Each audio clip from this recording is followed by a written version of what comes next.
Olá, muito boa noite a você que nos acompanha aqui na Hora do Consumidor pela nossa Web TV, Tudo Praia Grande e Litoral. Já estamos direto aqui dos estúdios, o estúdio que o nosso produtor Tata Martins criou, especialmente para a Hora do Consumidor. Programa ao vivo, transmitido ao vivo por multiplataformas que a TV Tudo Praia Grande e Litoral possui. Nós temos o Periscope, Twitter, Facebook, YouTube. E em breve, eu vejo aqui, a produção me avisa, teremos também o LinkedIn. Então, essa outra rede profissional, não é ali uma ideia de troca de informações com viés profissional, também fará a repercussão, também transmitirá a programação da TV Tudo Praia Grande e Litoral. E a Hora do Consumidor, você sabe, ela tem uma audiência maciça, porque há um ponto em comum envolvendo todos nós, a figura aqui do consumidor. Afinal, todos nós somos consumidores e, por isso, as dúvidas, as curiosidades, os questionamentos são muitos, né? E, aliás, crescem a cada semana. Eu hoje de manhã falava ali num podcast sobre a questão das trocas, sobre a questão da garantia, e há uma confusão muito grande, não é? Confusão por falta de informação que as pessoas simplesmente desconhecem em relação ao funcionamento da garantia, né? Sempre me perguntam, mas tem garantia para produto usado? A garantia, ela pode ser fracionada, segmentada, só para uma parte do produto, né? Às vezes eu vejo lá em loja de carro, garantia para motor e câmbio. Como é que funciona isso? Então, no podcast de hoje, falamos também sobre garantia legal, garantia contratual, que é a garantia do fabricante, e citamos, mas não explicamos, isso será já na próxima semana, a garantia estendida, que é um serviço atrelado ali ao produto com a finalidade de proteger o consumidor. Mas tem custo, não é? Custa dinheiro, diferentemente da garantia legal e da garantia contratual. A gente pode, ao longo do programa, explorar mais estes temas, outros temas que sejam de interesse seu, espectador, consumidor. É só mandar aqui a sua dúvida, a sua pergunta para a nossa produção, para os canais, plataformas de streaming aqui, multiplataformas, muitos canais retransmitindo o programa, então é só você participar e enviar a sua pergunta para a gente. Nesse nosso novo formato, né, nessa ideia de bate-bola, eu tenho a honra, eu tenho a alegria, eu tenho a satisfação de receber um grande amigo, que é o meu querido Paulo Eduardo Costa. A gente fazer aqui um bate-papo, sempre passando pelo tema do consumidor, né? Aliás, não tem pauta que não diga respeito ao consumidor. E quando a gente fala em cultura, tem direito do consumidor. Quando a gente fala na história da nossa cidade, da nossa região, passa também pelo consumidor. E com esse vasto conhecimento que o meu ilustre convidado tem, o que não faltará é assunto para a gente conversar ao longo dessa Hora do Consumidor. O meu convidado está aqui? Já não. Cadê o meu querido Paulo Eduardo Costa lá? Direto dos estúdios da nossa TV Tudo Praia Grande e Litoral. Ele nesse fundo maravilhoso que eu arrisco dizer, se eu estiver errado ele vai me corrigir, eu arrisco dizer que é no Ilha Porchá, em São Vicente. Acertei ou errei, meu caro Paulo Eduardo Costa? Seja muito bem-vindo. É uma alegria receber você aqui e poder conversar com uma pessoa tão culta e de tão vasto conhecimento como é você. Muito bem-vindo, meu caro. Muito obrigado, meu querido amigo Rafael Carles, mas você me coloca numa condição assim de quase um ícone. Eu não sou nada disso, não. Sou uma pessoa normal, mas eu agradeço o carinho dos elogios. Aliás, eles são recíprocos, pode ter certeza. Eu acho você um brilhante comunicador, talvez o nosso mais brilhante comunicador. Já escrevi isso para você uma vez, dizendo que eu acho que você, de todos nós, é o melhor, e já escrevi isso e estou confirmando. E, de fato, tenho certeza de que a gente vai ter um programa bem interessante hoje. Estou, sim, na Ilha Porchá, mais precisamente na Mansão da Ilha, que é minha casa. Que eu já tive o prazer de participar de um programa do nosso querido Eduardo Lucas aí. Não sei se você se lembra, isso faz acho que uns 6, 7 anos, talvez. 5, 6 anos. Fizemos um programa com o nosso querido Eduardo Lucas aí da Mansão da Ilha. E eu tenho uma boa memória. Eu vi o fundo e falei, eu acho que é São Vicente, Ilha Porchá, e sendo Ilha Porchá, não podia deixar de ser a Mansão da Ilha. Então você está muito bem instalado, meu caro. Que alegria ter você aqui nessa nossa segunda-feira. Você que já participou também aqui pela TV Tudo Praia Grande Litoral do CDL no ar, né? Então, das 18 às 19, em loco lá no CDL no ar, uma rápida pausa, e agora das 20 às 21, aqui na Hora do Consumidor. Que disposição, hein? Que alegria. Eu acho que a gente, quanto cidadão, quanto pessoa pública, tem o dever de servir como modelo para as pessoas. Não que as nossas opiniões sejam as mais corretas, mas, na pior das hipóteses, nós suscitamos o benefício da dúvida. E as pessoas que têm dúvida, elas pensam, elas raciocinam, elas analisam.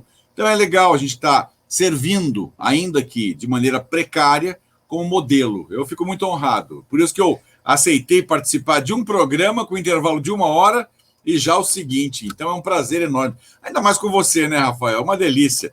E eu também não posso negar o convite do nosso diretor, Tatá Martins, que é um amigo muito querido, né, que eu tenho no coração, que é uma pessoa especialíssima e falando para um público tão seleto. Obrigado, muito obrigado. Imagina, eu que agradeço aqui. O Tatá já colocou o nosso estúdio aqui da Hora do Consumidor. E, meu caro Paulo, eu penso exatamente como você, né? Você disse aqui de ser comunicador, você se comunica muito bem. Eu acho que o nosso papel, e não que sejamos donos da verdade, aqui pelo contrário, mas é fomentar essa reflexão por parte de quem nos acompanha, né? Quem minimamente tem o interesse em nos ouvir, vai, não é, obviamente, absorver, amadurecer e formar a sua própria opinião. Acho que nós não temos essa pretensão, até pela sua forma, né, de sempre se expressar, não só muito cordialmente, educadamente, mas com esse intuito de contribuir. Acho que a nossa pretensão é de fomentar essa construção, né, de opinião em quem nos acompanha. Se for convergente a nossa, muito que bem. Se for divergente, essa pluralidade de ideias, na minha forma de enxergar aqui, ela engrandece o debate. Então, quanto mais opiniões nós tivermos, melhor. Bom, vamos dar início aqui, não é? Já começamos, mas eu gostaria que você se apresentasse, né? Quem é o Paulo Eduardo Costa? Por que esse título? Eu não sei se está certo essa terminologia, essa expressão de conde, não é? E como nós temos como isso pode fazer parte aqui do dia a dia, não é? Ou da vida das pessoas, já que nós não temos, não é, como costume aqui, essa ideia, você falou antes aqui de realeza ou de nobreza, ou aqui de família real, não é? E tudo isso que ficou lá na história. Conta um pouquinho para a gente de você, desse título e de como tudo isso faz parte da sua vida, meu caro. Rafael, veja bem, eu sou um cidadão como outro qualquer, absolutamente muito honrado apenas de ter tido as oportunidades que a vida me concedeu. Os títulos de nobreza, na verdade, são honrarias. Assim como a república tem as suas honrarias, a monarquia tem suas honrarias. No regime monárquico, hoje as monarquias são muito democráticas, de maneira geral, existem o rei ou o imperador, existem os príncipes, que são normalmente os herdeiros, e aí, abaixo dos príncipes, dos imperadores e dos reis, começa uma casta como se fosse o exército. No exército nós temos o general, temos o major, temos o coronel, né? Na monarquia o processo é o mesmo. A mais alta graduação é o arquiduque ou duque, né? Em algumas monarquias existe o arquiduque, em outras existe o duque. Em regime monárquico, abaixo dele existe o marquês, né? Abaixo do marquês existe o conde, abaixo do conde existe o visconde, abaixo do visconde existe o barão, e abaixo do barão existe o baronete. Isso faz parte da alta casta da monarquia. A casta mais humilde, aí sim, são os cavaleiros do reino, os senhores, né, os dons, os sirs, né, como usa o Império Britânico, e assim por diante. De maneira geral, os títulos têm natureza hereditária, passam por legado ou de pai para filho, ou de alguém que é detentor e te concede este legado. Eu recebi honrosamente o título de Graf von St. Pölten, que é Conde de São Paulo. Agora, veja bem, não é a São Paulo aqui do lado, é a São Paulo da Áustria, porque é um título austro-húngaro, né? Eu também tenho o privilégio e o prazer de ser o Barão de Wiesbaden, que é um título alemão de uma família chamada família Possenhofen. E sou também Barão de Ribatejo, um título português que é concedido pela família Bragança, a quem tem relevância e assim por diante. Ribatejo é a área alta do Tejo. Isso não me torna nada melhor que ninguém, eu me sinto apenas honrado e talvez com mais senso de dever. Aliás, quando eu ouvi a detentora do título de Marquesa de Klagenfurt sendo perguntada por uma jornalista que disse a ela: mas para que servem os títulos de nobreza se a monarquia no Brasil, por exemplo, não existe? E ela respondeu com muita classe: para nos lembrar dos nossos deveres com relação ao povo. Os títulos não são para ostentar, mas apenas para que a gente tenha a sabedoria de servir, de tentar ajudar a humanidade a evoluir. Então, é muito honroso. Assim como, por exemplo, Rafael, você é comendador, né? A comenda é sempre uma honraria. Então, as pessoas dizem, mas você ostenta isso? Alguns não, alguns até guardam o título. Mas, de maneira geral, as comendas, as honrarias, nos fazem honrados, apenas e tão somente. O resto é só dever mesmo. Eu, como cidadão, teria a mesma conduta, tendo título de nobreza, tendo honrarias ou não. Por incrível que pareça, eu sou comendador 7 vezes. Comendador de grão-ordem, de grão-colar, de grão-vizir, e aí vai, né? Mas também, de maneira nenhuma, isso eu quero que soe petulante, arrogante, nada, pelo contrário, é uma coisa absolutamente normal, as pessoas são normais, nós temos aqui nos preocupar em construir um mundo mais justo e perfeito, apenas isso. Com certeza. Bom, mas só pela sua forma de transmitir a informação, de comunicar aqui, introduziu tão levemente o tema, meu caro, acho que não há essa ideia de petulância ou arrogância, pelo contrário. E mais e melhor que os títulos servem justamente para balizar essa lembrança da realidade que nos cerca, não é, Paulo? Eu sempre digo aos meus alunos, não falando em relação aos títulos, mas falando em relação à nossa realidade, que o nosso país, cheio de extremos ali, de paradoxos, não é? Um país que é tão rico e, ao mesmo tempo, que tem como princípio na sua Carta Magna, na sua Constituição da República, a erradicação da pobreza. Eu sempre digo aos meus alunos, eu falo, a gente só vai erradicar a pobreza aonde existe pobreza, não é? Sim. E, portanto, porque, infelizmente, o nosso país é um país pobre, em que pesem tantas riquezas naturais e outras tantas que nós temos, não é? E talvez ainda mais acentuado esse paradoxo por uma concentração abissal de renda, né? 1% mais rico da população consumindo, para a gente falar aqui da hora do consumidor, consumindo, acho que quase 90% ali do que as demais camadas da população acabam não tendo acesso, não tendo esse alcance. O som aqui falhou para mim, eu não sei se está travando, Tatá. O Tatá colocou, a sua internet está travando, mas eu não sei se é a minha, se é a do meu caro Paulo Eduardo Costa. Paulo, você me vê bem, me ouve bem? Porque eu te ouço, vejo você bem e ouço você bem. Isso acontece. Perfeitamente, então tá bom. O Tatá escreveu aqui do Paulo. Para mim também tá normal a sua, viu, Paulo? Então, eu não sei se é lá para o Tatá, se é para quem nos acompanha, mas para mim, de fato, esse sinal aqui permanece bom, permanece perfeitamente bem aqui. Paulo, nós temos um deputado federal que tem ligação com a família real. Se eu não estou enganado, ele tem, dentre dentre essa titulação, ou dentre esses títulos, o de príncipe. Eu estou certo ou estou errado, Paulo? Está certíssimo. Na verdade, o nosso Luís Felipe de Orleans e Bragança, isso mesmo. Você o conhece, não? Conheço bem, é meu amigo, inclusive. Aliás, eu tenho muita amizade com os Orleans e Bragança aqui no Brasil. A monarquia é baseada na honra, sabe, Rafael?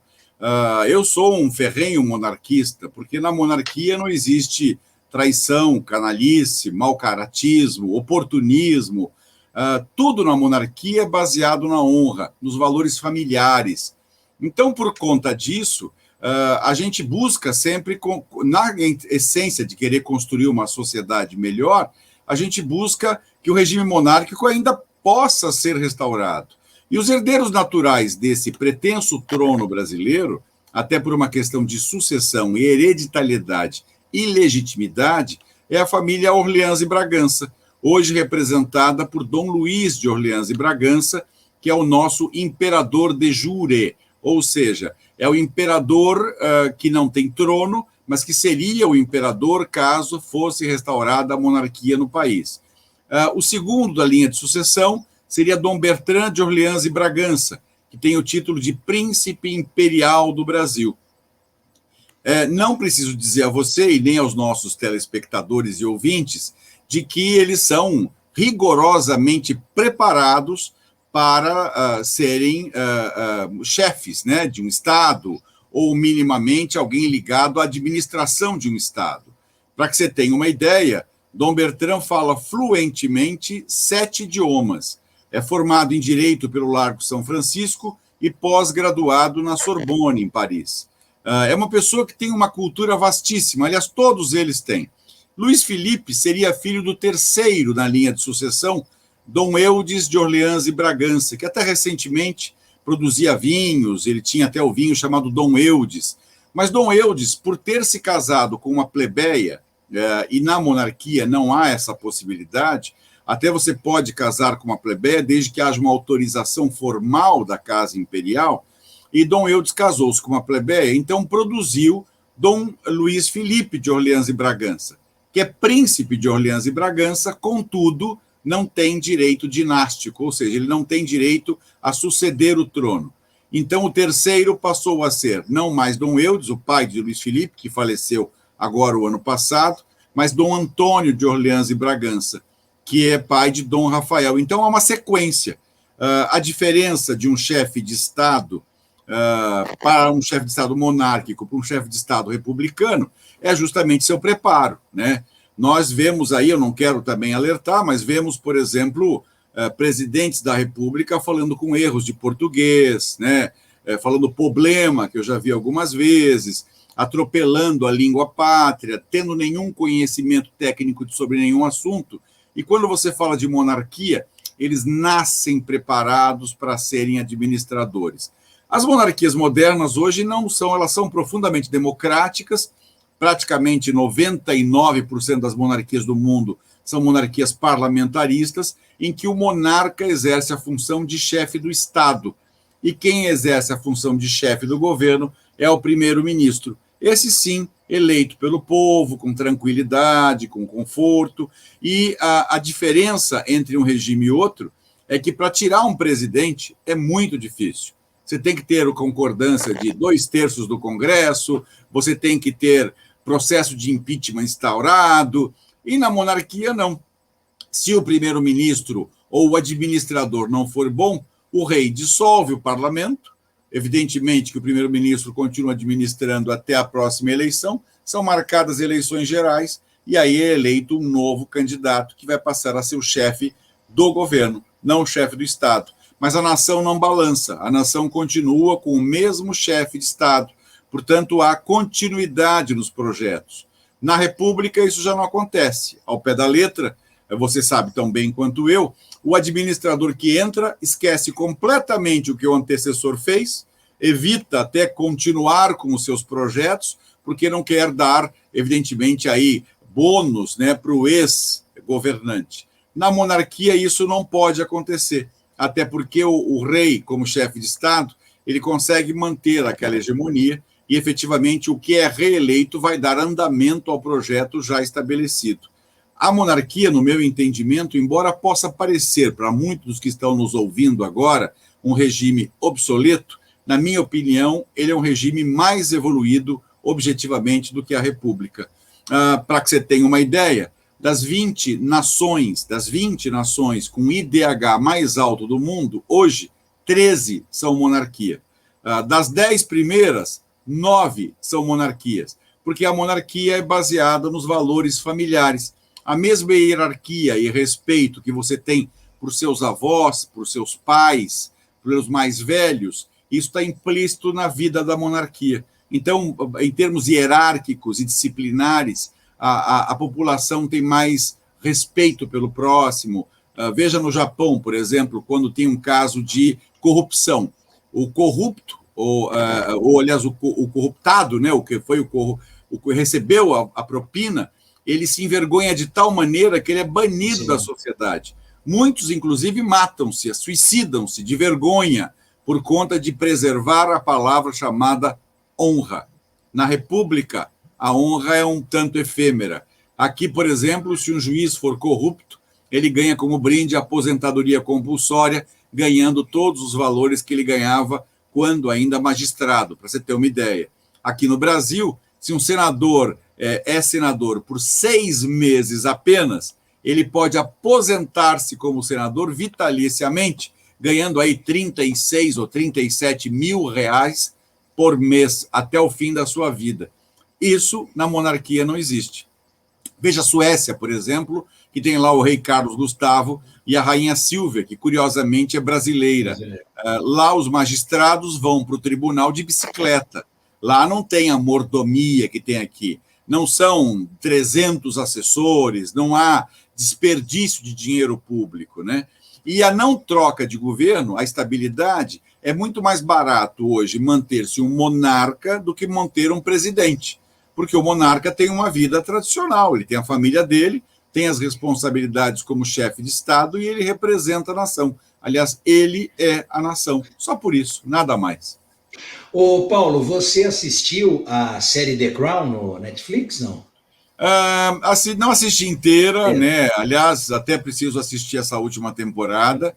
Ela é bastante interessante, embora ela seja um tanto novelizada, né? Ela tem algumas coisas que são mentirosas, ela tem algumas condições que não são tradicionais ali, mas mostra a firmeza e a solidez do Império Britânico, por exemplo, da monarquia britânica. Por mais que se abatam, eles estão ali sempre, são hoje a maior atração turística da Grã-Bretanha. Eu tive o privilégio, há 3 anos atrás, de participar dos festejos de 65 anos de reinado da Rainha Elizabeth, e, para você ter uma ideia, a Londres levou para as ruas 13 milhões de pessoas. E aí você fala, puxa, mas por que amam tanto uma velhinha? Porque ela é uma velhinha.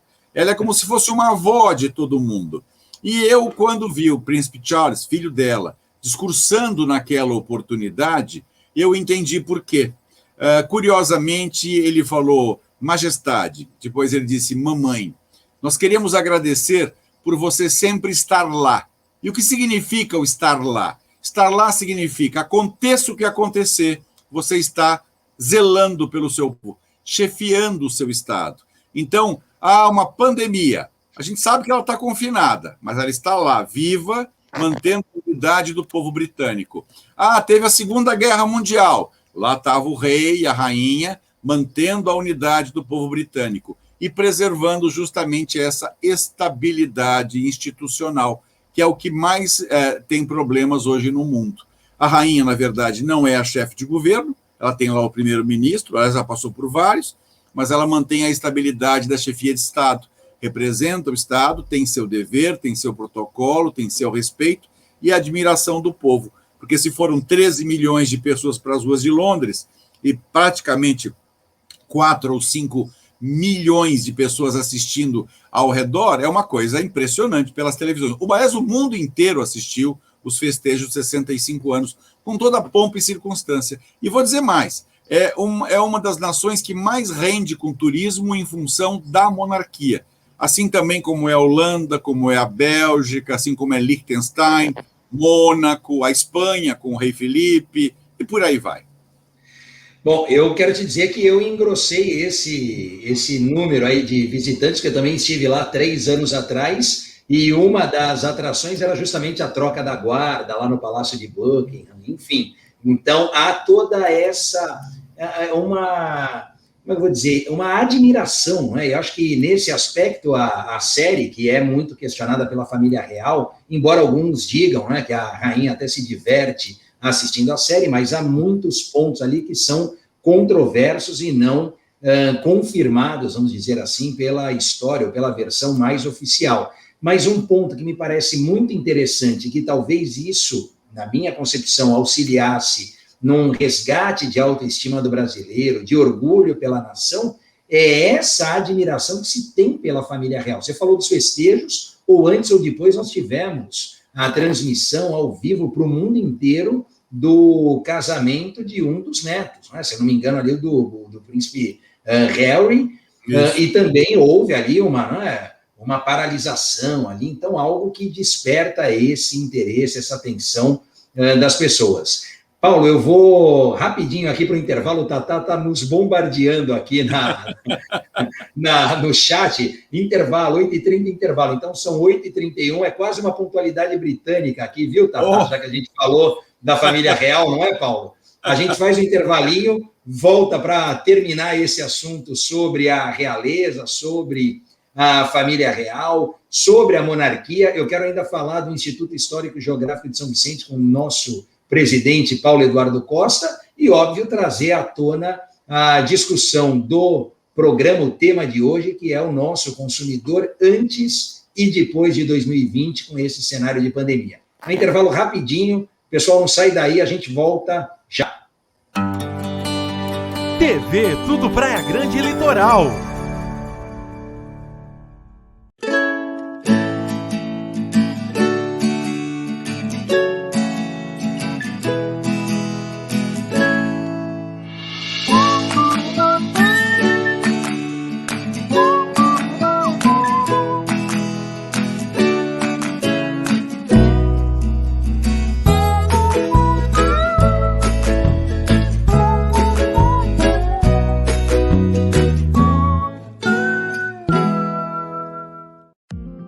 Sabe por que muitas pessoas querem se associar à CDL Santos Praia? Plano Empresarial Unimed Santos. Assessoria Jurídica gratuita. Plano Odontológico. Sala para cursos, palestras, reuniões e salão para eventos. Barraca de praia ao lado do Canal 3, em frente ao Clube 15. Cartão exclusivo com descontos de 10% a 60% em cinemas, academias, lojas, escolas, faculdades e restaurantes. Associe sua empresa à CDL Santos Praia, um órgão em defesa do lojista. Aqui você ganha muito mais. Sabe aquele dia que dá aquela vontade de comer um bolo, mas o bolo da vovó, aquele bolo caseiro e tudo mais? É fácil, é só vir aqui no Bolos Ocean, que aqui tem aquele bolo caseiro que você vai lembrar do tempo da vovó. Aqui no Bolos Ocean você encontra bolos caseiros, bolo integral, bolos com cobertura e cuca, encontra também bolos especiais, bolos de queijo, torta salgada e pudins.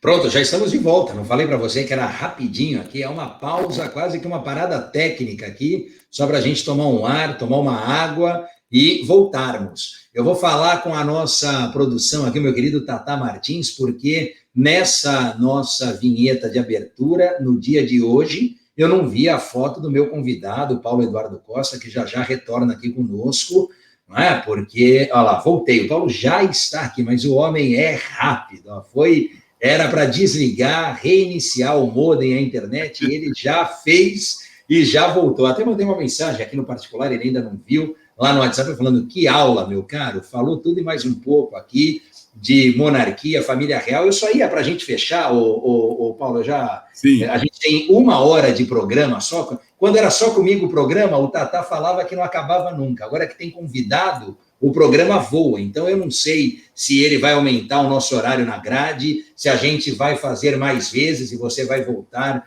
conosco aqui, porque, veja só, já estamos indo para quase 40 minutos aqui na Hora do Consumidor, e ainda nesse tema, falando da família real, eu lá tinha perguntado a você se conhecia, não é, o nosso príncipe, ou agora o nosso deputado federal, não é, o Luiz Felipe de Orleans e Bragança, porque eu vi recentemente não era nem um debate, mas era um discurso dele na tribuna da Câmara, lá no plenário da Câmara, falando aos seus pares, mas falando também a muitas outras pessoas que lá estavam, sobre a questão da sua trisavó, né, ele disse, a princesa Isabel, a questão da abolição dos escravos, e falando como tudo isso se deu, né, inclusive com a participação, à época da nossa primeira Constituição, salvo engano, a única do Império, né, a Constituição de 1824, porque em 1891, na segunda Constituição, nós estávamos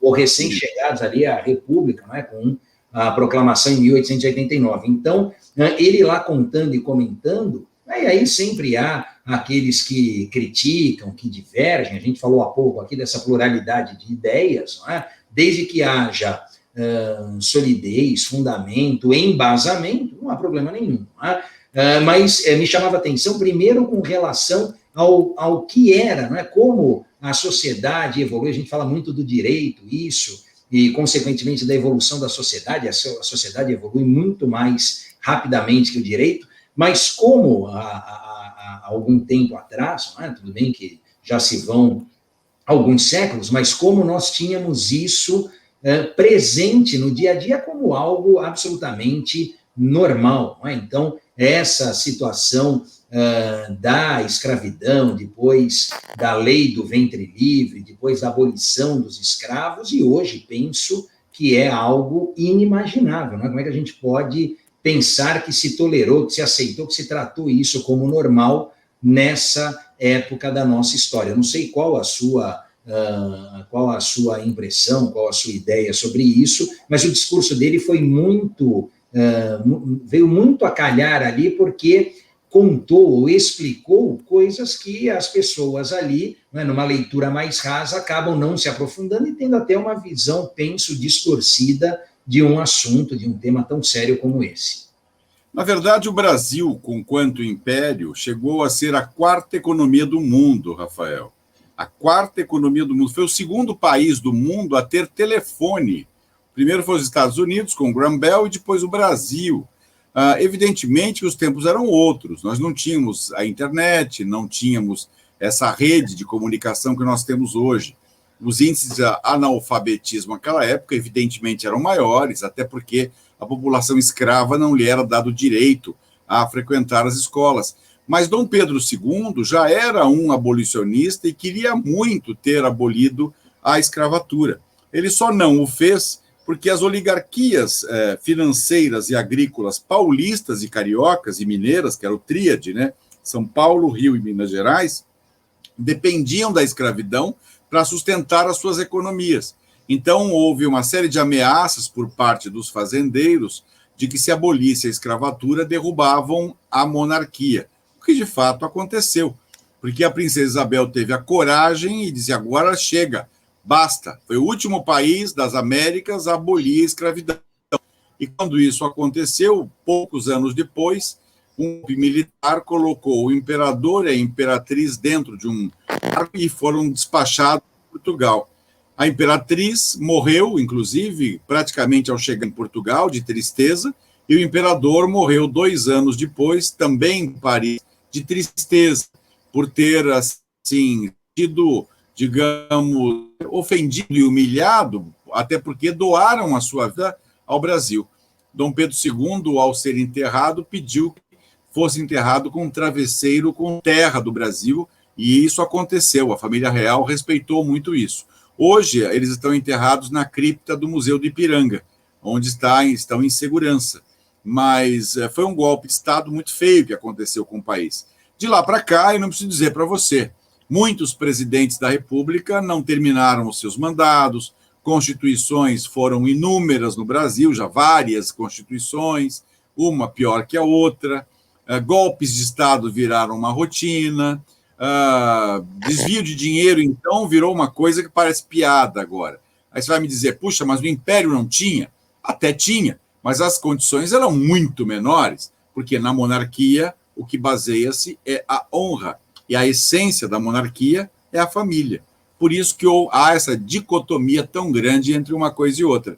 Daí a razão de eu ser tão apaixonado por história e de ser tão ligado a ela, a ponto de ser confrade diretor-presidente do Instituto Histórico Geográfico de São Vicente.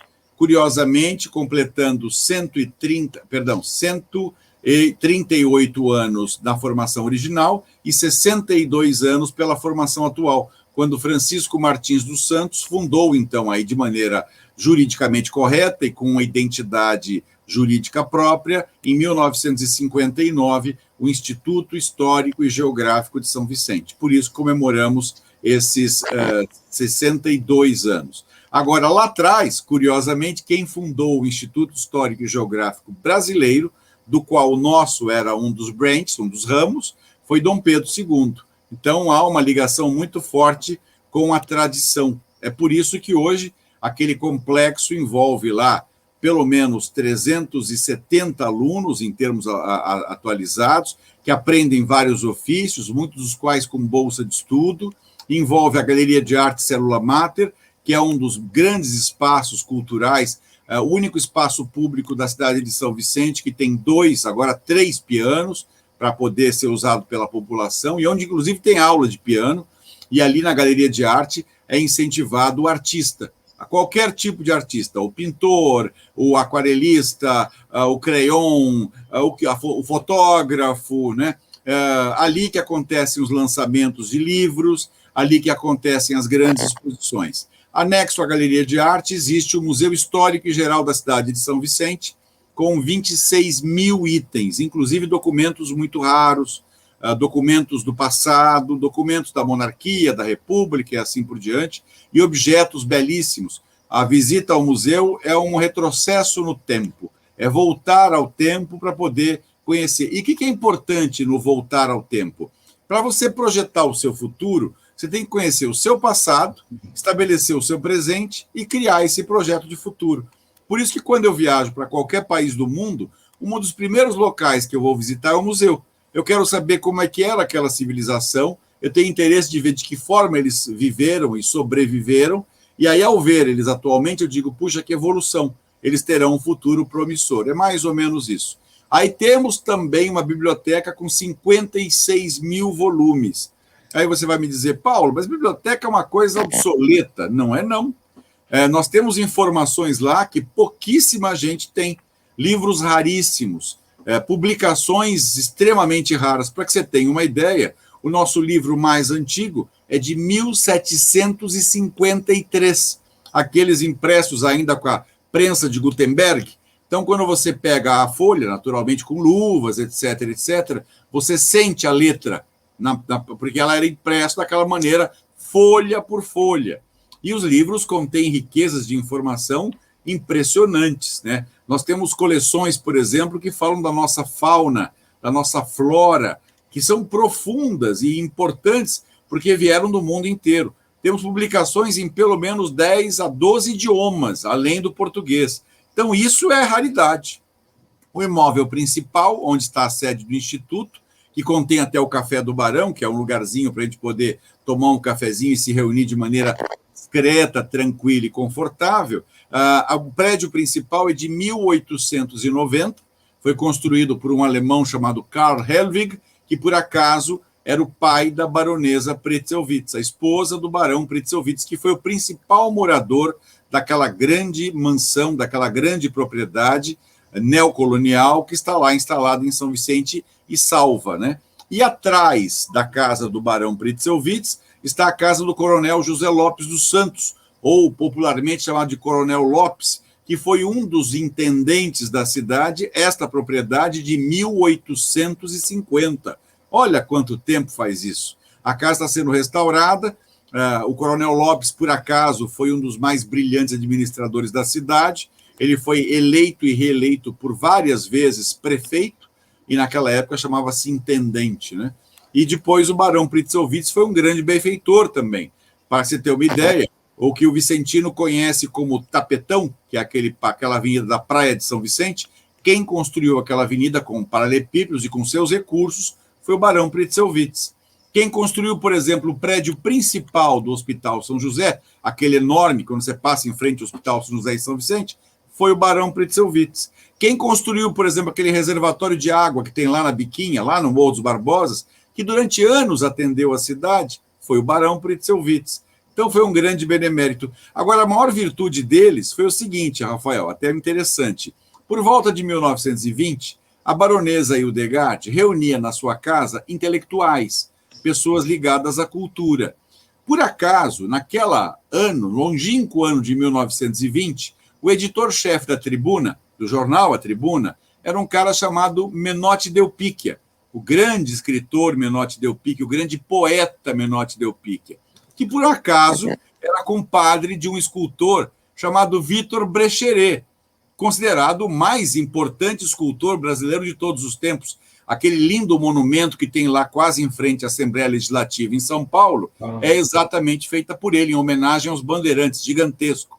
Victor Brecheret, a princípio, morava aqui na rua, em frente ao Colégio Martim Afonso, na rua José Bonifácio. Mas como o Menotti morava lá no Parque Prainha, acabou convidando o seu compadre, Victor Brecheret, a comprar a propriedade do lado e ficaram vizinhos. E quem é que eles traziam para cá? Eles trouxeram não só para a propriedade deles, mas para a casa onde hoje é o Barão, era a casa do Barão e da Baronesa, que promovia seus saraus.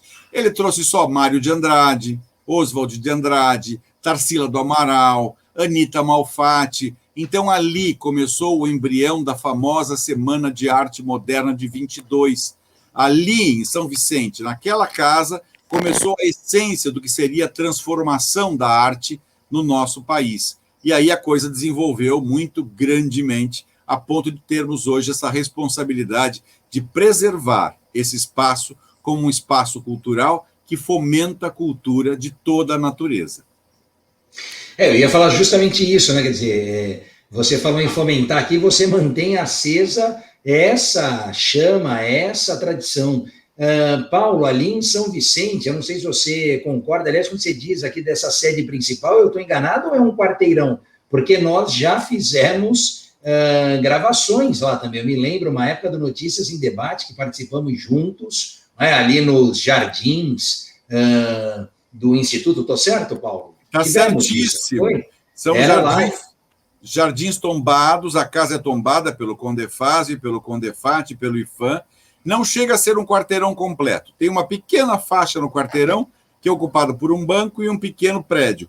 Mas o restante é a propriedade. São 8.500 metros quadrados de puro verde. E quem fotografa de cima, aliás, a Rosana Vale fez uma foto de helicóptero, mostra aquela árida cidade de São Vicente e no meio o nosso Central Park, que é exatamente o Instituto Histórico e Geográfico da cidade, que era a residência do Barão Pritzelwitz. Você sabe que no passado, aquela região do centro de São Vicente era ocupada só por grandes mansões. Aliás, o início do século XX, São Vicente, pasme, era uma cidade muito rica, porque todos que trabalhavam no porto com os Guinle, com o Gaffrey Guinle, tinham lá exportação de tudo, né? Porque eram alimentos, era café, era soja. Eles moravam em São Vicente por conta do clima mais fresco. Você percebe isso. Quando você vem de Santos para São Vicente, Santos pode estar 26 graus, São Vicente está sempre 25 ou 24, São Vicente é mais geladinha, me parece. Então, eles vinham, naturalmente, a maioria eram europeus, né, descendentes de alemães e ingleses, a sua grande maioria, eles moravam em grandes mansões no centro da cidade. A cidade só perdeu o prumo mesmo com a industrialização de Cubatão, quando as indústrias, na década de 60 e em direção a 70, começaram a crescer, e Cubatão não oferecia condições de moradia. Tinha indústrias, mas a cidade era muito precária. Mal tinha um pronto-socorro, tinha um hospital muito pequeno. Então, aquela massa da população migrou para Santos, para os morros, e a maior parte acabou indo para São Vicente. Foi quando, então, surgiu a primeira comunidade, que à época chamava-se favela, hoje não se fala mais, que é a México 70. Daí em diante, criou-se outras comunidades, o Dique do Pissarro, o Dique das Cachetas, Dique do Sambaiatuba, Dique do Jockey, E a partir de então, diante da desordenação urbana, né, porque aí a população veio e aí não tinha hospital suficiente, não tinha segurança pública suficiente, não tinha escola, a cidade passou a se adaptar. E essa adaptação fez com que ela hoje tornasse a cidade com menor potencial de arrecadação, porque a cidade não tem arrecadação de nenhuma natureza, e tem atrás de si uma população extremamente carente, pobre, humilde, que precisa desse acolhimento. Então, é uma cidade que luta com muitas dificuldades. Ela realmente mudou de um polo para outro completamente. Essa conta é difícil de fechar, né, Paulo? Porque você tem uma escassez de recursos e uma demanda por serviços públicos bastante acentuada, né? Então, é engraçado porque essa narrativa aqui muito rápida, claro, que você fez, ela se concentra aqui em um século, né? Você falou ali no início dos anos 20, o que me parece não era muito diferente aqui do que nós tínhamos em Santos e para Santos, né? Todo esse glamour, esse auge aqui era no centro, né?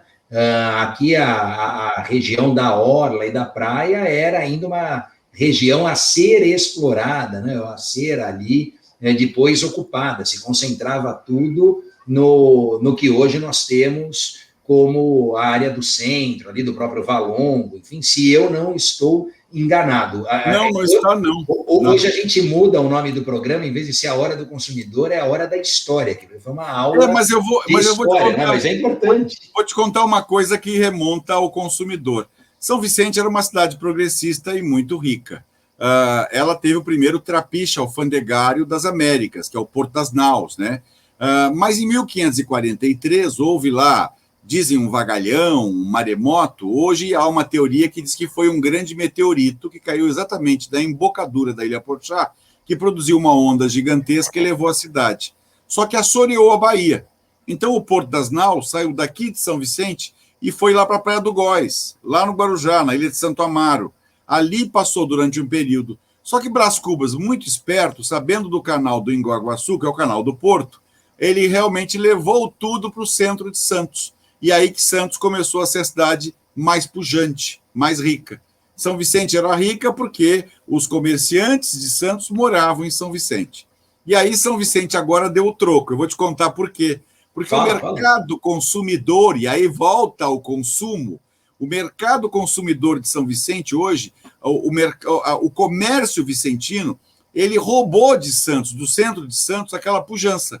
Por quê? Porque ele aprendeu que para uma população carente ele tem que ter preço baixo. E aí ele começou a praticar o preço baixo. Então, hoje você anda no centro de Santos, você vê lá 100 pessoas. Se você for no centro de São Vicente no mesmo horário, você certamente vai ver 1.000 pessoas, proporcionalmente à quantidade de gente que vem a São Vicente e que se acostumou a pagar barato. É um público que não tem poder aquisitivo, a área continental é uma área mais humilde, essa área, entre aspas, que a gente chama de favelizada, também mais humilde. Então, o consumidor veio para São Vicente e aprendeu a consumir.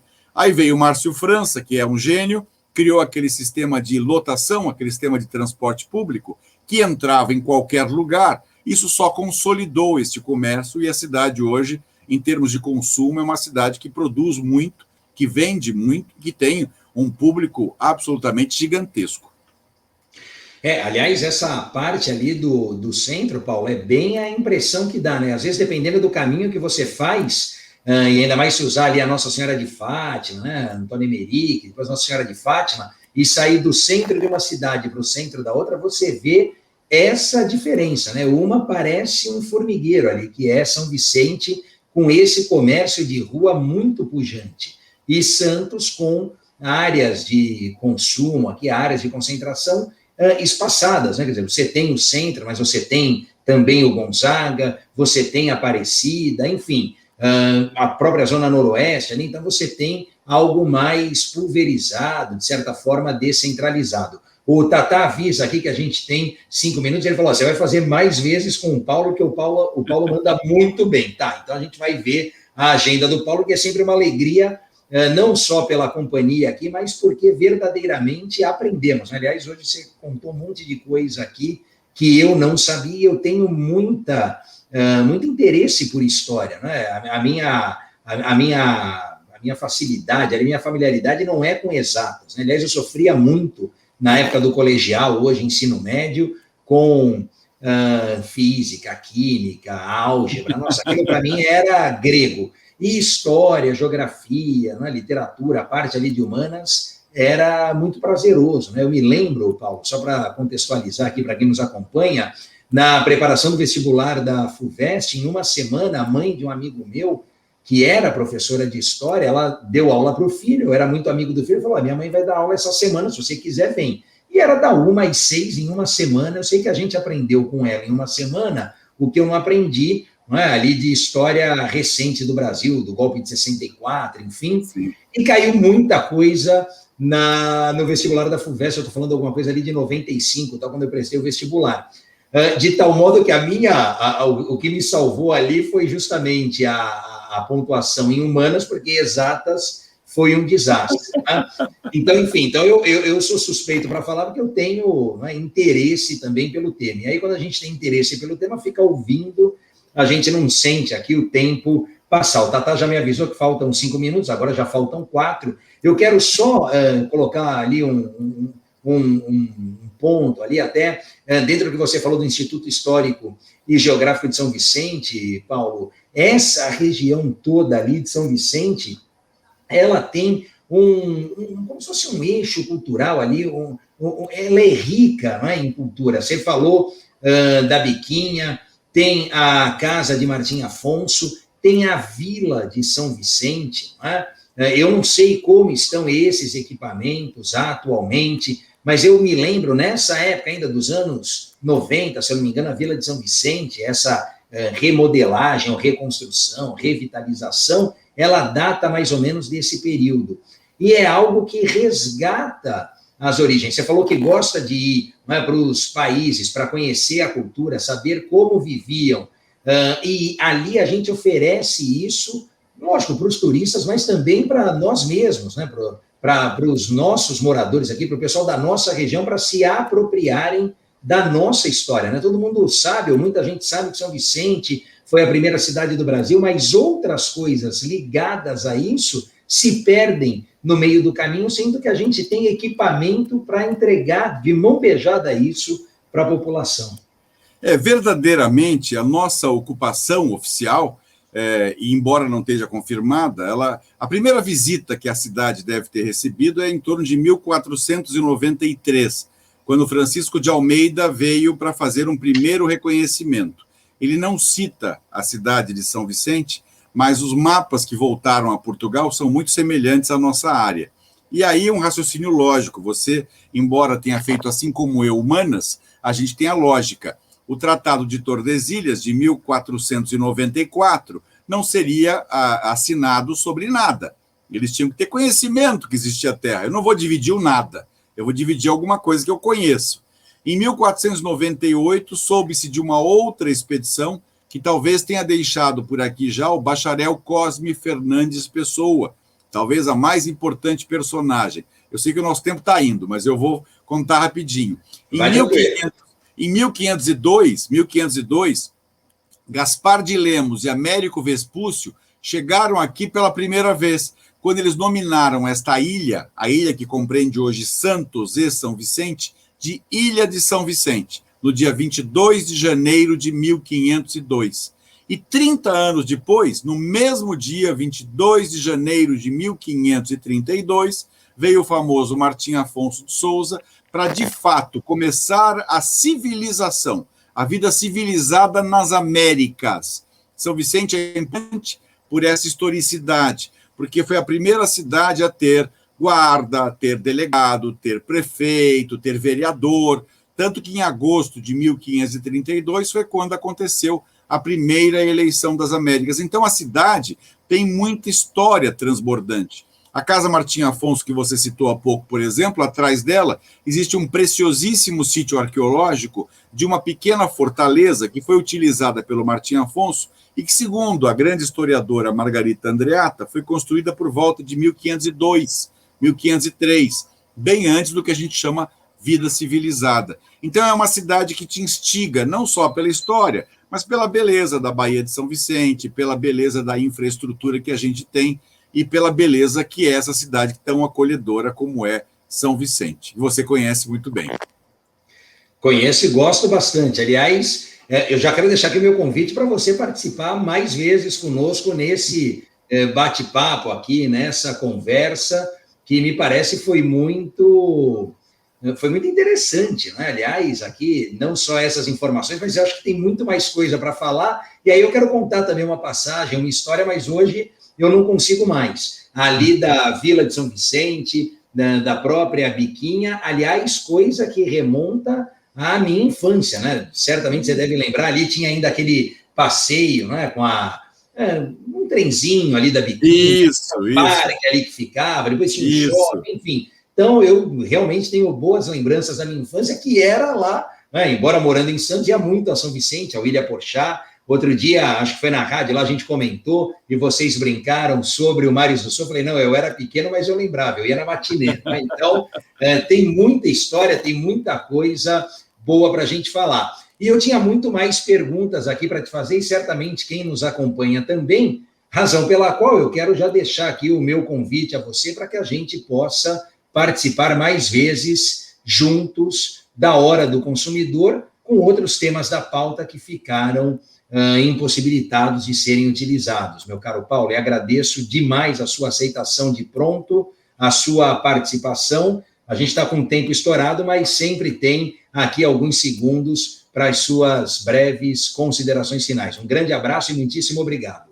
Rafael, você sabe que eu sou seu fã, né? Eu sou seu fã, declaradamente sou seu fã. Eu acho que você tem o dom da oratória, tem a capacidade de verbalizar, que muito pouca gente tem, e um raciocínio analítico muito rápido. Realmente você deve ter sido um excelente aluno do curso de Direito.